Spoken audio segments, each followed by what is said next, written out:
gun! Get down! Help us! Somebody help! Oh God, my leg! In May 2025, a terror attack in the Palagan River Valley claimed 25 lives.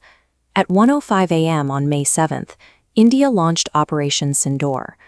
International press coverage immediately focused on the tactical friction of the opening hours. Initial reports detailed damage to advanced airframes, specifically the Rafale. When a Mirage 2000 was also hit, Islamabad seized the moment as a significant information war victory.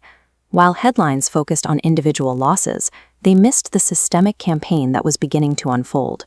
This campaign was later detailed in a post-conflict analysis by the Swiss Center for Military History and Perspective Studies, or CHPM. The CHPM concluded that despite that early friction, the Indian Air Force established absolute air supremacy over the contested theater.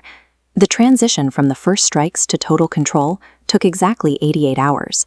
With its airspace effectively closed, Pakistan accepted a ceasefire on India's terms.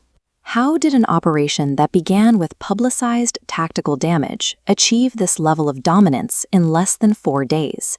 We must deconstruct these 88 hours to see how India moved from dogfights to systemic suppression. The first phase involved deep strikes targeting the infrastructure supporting regional proxy groups. Precision munitions hit the headquarters of Jaish-e-Mohammed and Lashkar-e-Taiba in Bahalpur and Moridke. Pakistan countered with airborne early warning systems, using Chinese-origin platforms to track and paint Indian strike groups.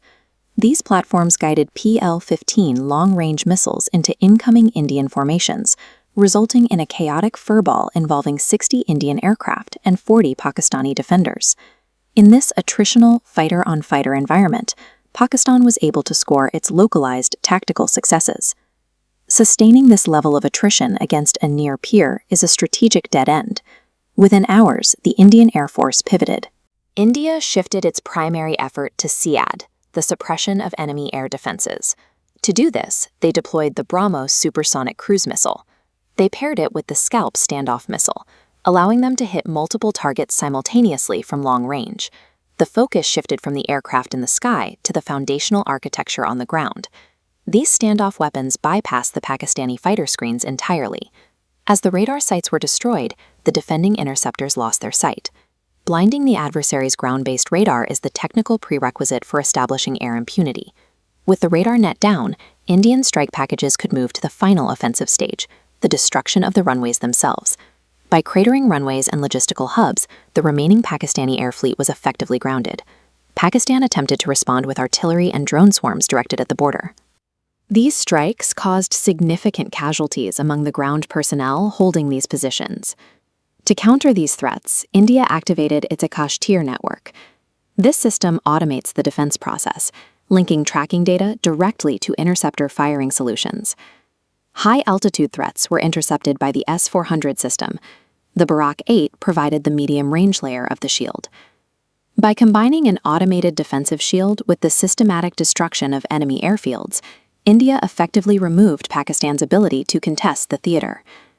By May 10th, the 88 hours were up. Pakistani airbases were degraded, their radar networks were dark, and Indian strike packages were loitering unopposed. Facing an unhindered bombardment, Islamabad accepted the ceasefire. The Swiss study suggests these 88 hours established a new strategic baseline for the region. Before 2025, India's response to proxy attacks was generally isolated and reactive, like the Balakot surgical strikes. Operation Sindoor signaled that these attacks will no longer be treated as localized policing issues. India has demonstrated a doctrine of multi-domain response, where state-sponsored proxy violence triggers the systemic destruction of the host nation's conventional military power.